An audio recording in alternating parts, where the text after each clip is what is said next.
Okay, class 12 exercise 5.2 का question number 5 हम solve कर रहे हैं। काफ़ी ज़्यादा इंपॉर्टेंट क्वेश्चन है। ओके, इसको समझना बहुत मतलब ईजी है, समझना ईजी है, पर इसको अगर ढंग से आप नहीं समझोगे वो बिल्कुल समझ में नहीं आएगा। सो ओके, क्या है, हमें डिफरेंशिएट करना है respect to X. Okay, sine A X plus B है upon cos C X plus D. इसको डिफरेंशिएट कैसे करेंगे? देखो, इसको यू बाय वी मेथड से करते हैं।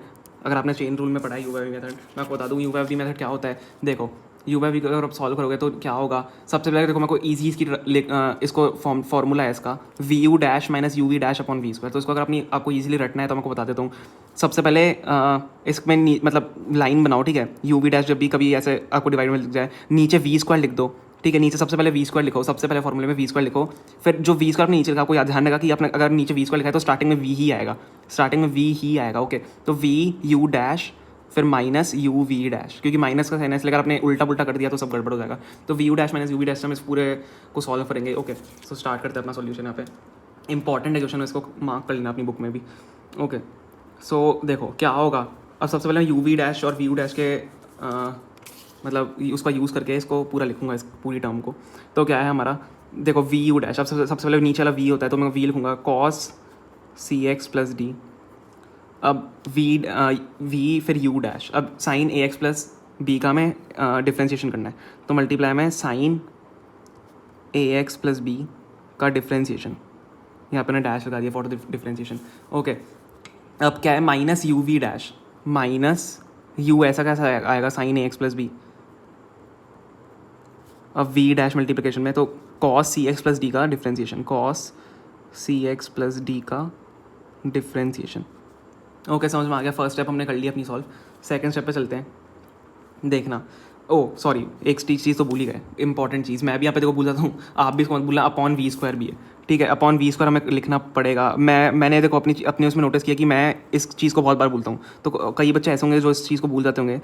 ओके, सो वी स्क्वायर क्या है हमारा, वी स्क्वायर हमारा क्या है, cos C X plus D का whole square. So cos C X plus D का पूरा स्क्वायर हो जाएगा, तो पूरे का स्क्वायर हो जाएगा cos C X plus D का स्क्वायर, ठीक है। अब अगले स्टेप में चलते हैं। देखो, अब हम इसको खोलेंगे, साइन एक्स प्लस बी और इन सारे डिफ्रेंशिएशन को खोलेंगे। So cos C X plus D ऐसा कैसा मल्टीप्लिकेशन में। अब देखो साइन का डिफ्रेंशिएशन क्या होता है, साइन का डिफ्रेंशिएशन ये होता है, देखो साइन का डिफ्रेंशिएशन कॉस होता है, कॉस एक्स। तो sign A X plus B का क्या हो जाएगा, cos A X plus B. अब एंगल का भी आपको पता है, एंगल का भी अलग से डिफरेंशिएशन होता है, तो एंगल का हम डिफरेंशिएशन करेंगे। अब देखो ए एक्स प्लस बी का अगर मैं मल्टीप्लिकेशन में वापस डिफरेंशिएशन करूँ, मैं एक स्टेप यहाँ पे लेस कर रहा हूँ, cos A X plus B. अब साइन, अब एंगल का भी डिफरेंशिएशन होता है मल्टीप्लिकेशन में वापस से, क्योंकि ये तो साइन थीटा था, फिर कॉस थीटा हुआ इंटू एंगल का डिफरेंस। तो ए एक्स प्लस बी का क्या हो जाएगा, ए ही तो बचेगा, एक्स यहाँ पे है, बी तो कॉन्स्टेंट है, जीरो हो जाएगा। तो ए एक्स का क्या होता है, ए होगा, तो इंटू में ए हो जाएगा, ठीक है।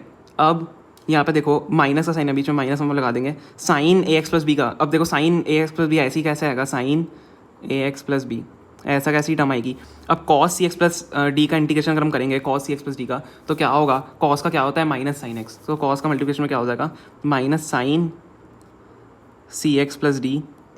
अब इनटू में एंगल का डिफरेंशिएशन क्या होगा, यहाँ पे एंगल का डिफरेंशिएशन क्या होगा, वहाँ पे सी ए हुआ था और यहाँ पे सी हो जाएगा, ठीक है। एंगल का अलग से भी डिफरेंशिएशन करके आप मल्टीप्लिकेशन लिखते हो, इंटू सी। समझ में आ गया।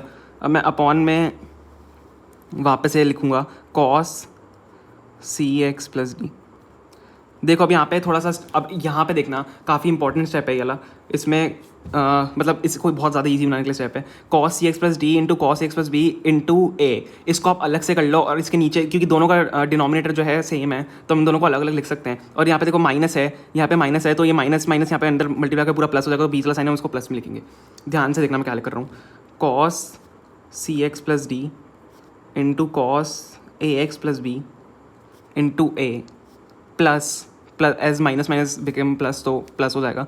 फिर plus sine A X plus B, और यहाँ पे साइन ये नॉर्मली हो जाएगा, फिर sine C X plus D into सी।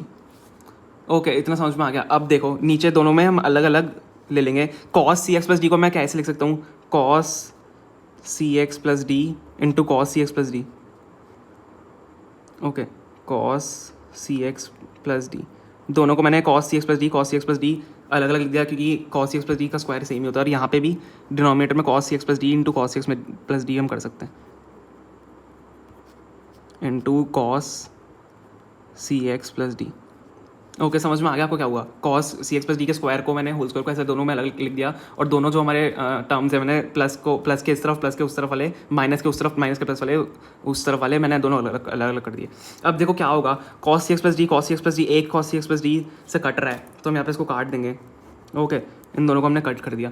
अब देखो यहाँ पे ध्यान से, अगर मैं बात करूँ, अगर मैं इसको लिखना चाहूँ, देखो कॉस, अगर मैं पूरे टर्म को अगर एक साथ एक लाइन में लिखना चाहूँ तो मैं कैसे लिख सकता हूँ? देखो कॉस एक्स प्लस बी तो ऐसे ही आएगा, इंटू ए भी ऐसे आएगा। अब देखो नीचे कॉस एक्स प्लस डी, अगर मैं इसको ऊपर लाऊंगा, cos C X plus D का उल्टा क्या होता है? कॉस का उल्टा क्या होता है? सेक होता है, तो सेक सी एक्स प्लस डी हो जाएगा, समझे? तो ए को मैं सबसे पहले लिख देता हूँ ताकि हम ईजी इसको दिखाने के लिए कर दें। ए को मैं ऐसे लिख दिया।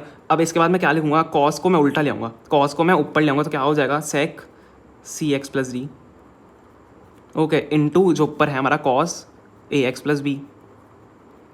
समझ में आ गया? इजी। ओके, हमने बहुत सिंप्लीफाई कर दिया। प्लस, अब देखो प्लस क्या होगा? Sine X plus B into sine C X plus D plus into C. तो सबसे पहले इंटू मैं सी लिख देता हूँ। अब देखो ध्यान से यहाँ पे देखना, ये इंपॉर्टेंट है। Sine A X plus B ऐसा कैसे हम लिख सकता हूँ? Okay, sine A X plus B को, चलो एक काम तो हो गया हमारा, sine A X plus B हमने अलग से लिख दिया। अब यहाँ पे sine C X plus D, अब अगर मैं लिखूँ उसको sine C X plus D upon cos C X plus D, तो क्या हो जाएगा? टैन होता है साइन अपॉन कॉस, क्योंकि दोनों के एंगल जो है वो सेम है, तो साइन अपॉन कॉस क्या हो जाएगा? Tan C X plus D into tan C X plus D. अब हमारा क्या बचता है? Cos C X plus D. वापस से कॉस को अगर मैं ऊपर लूँ तो क्या हो जाएगा? Sec C X plus D. तो यहाँ पे मैं इंटू में क्या लिख दूंगा? सेक सी एक्स प्लस डी। समझ में आ गया मैंने क्या किया? ओके, सो जो ये है आपका, यही आंसर है इस पूरी सॉल्यूशन का, यही आपका आंसर होगा। लास्ट वाली जो ये टर्म आपको दिख रही है यहाँ पे। ओके, बस आपको ये ध्यान रखना है, एक तो ये यू वी मेथड आपको ध्यान रखना है। यू बाय वी का आपको फॉर्मूला ध्यान होना चाहिए। जैसे मैंने बताया, आपको सबसे पहले नीचे वी स्क्वायर लिख दो, देन स्टार्टिंग में वी लिखो, देन यू का डिफरेंशिएशन करो, माइनस यू, देन वी का डिफरेंशिएशन करो, और यहाँ पे सारे फॉर्मूले हैं आपको जो करना है। कॉस, एक तो साइन को कॉस में चेंज किया और कॉस को साइन में चेंज किया। ओके, सो यही आपका इसका सॉल्यूशन है। मैंने आपको बहुत ईजी स्टेप में बता दिया है। Okay, thank you so much for watching, bye bye.